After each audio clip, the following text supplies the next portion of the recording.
So we can also use the magic number method to solve problems that just involve moles or a combination of grams and moles. So let's start by reading our problem. If 3.6 moles of oxygen are reacted with excess hydrogen, how many moles of water will be formed?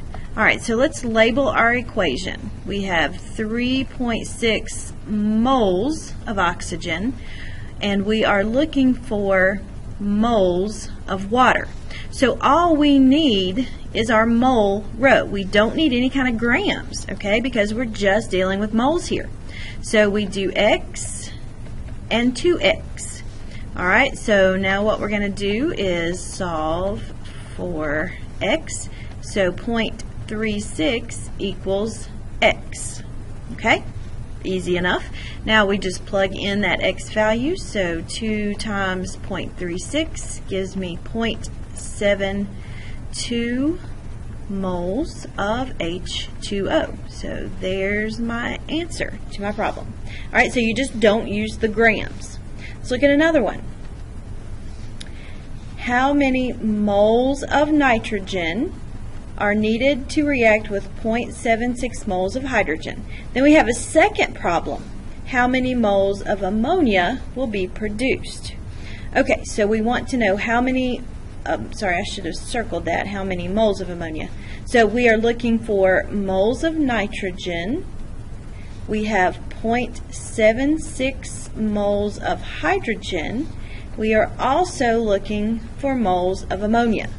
So all we need is our mole row. Okay, so we're going to have 3x, x, and 2x. So now we need to solve for x. So 0.76 equals 3x. So solving for 3 is going to give me about 0.25. Okay, I'm just rounding that there. So we end up with 0.25 moles of nitrogen. There's the answer to the first question.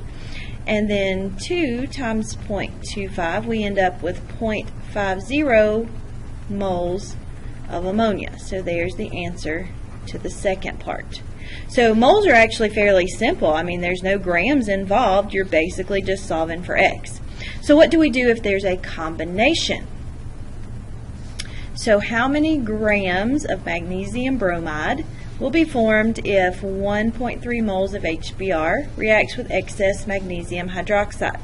Okay, so we are looking for grams of magnesium bromide, and we have 1.3 moles of HBr. Okay, so we still need our moles. Now in this case we are going to need molar mass and grams, okay, but we only need molar mass for magnesium bromide. Alright, so let's start with our mole row. We get 2x and we get x. Now to solve for, well, I'm sorry, let me finish up. So for the molar mass of magnesium bromide, we get 184.11. That's grams per mole. So our grams are going to be 144.11x. Now to solve for x in this case, okay, all we're going to have to do is use this right here. So 1.3 is equal to 2x. All right, we don't have grams. We don't need grams for HBr. So to solve for x, we use our mole row. All right, so 1.3 equals 2x. So x is going to equal 0.65. All right, so if we plug that in over here, 184.11 times 0.65, so 184.11 times 0.65, that gives me an answer of 119.7 grams of MgBr2. So if you're given grams, or if you're trying to find grams, you do use your molar mass, okay, and your grams. If you just have moles, all right, you only use your mole row. So that's how we would do moles to moles or combine grams to moles.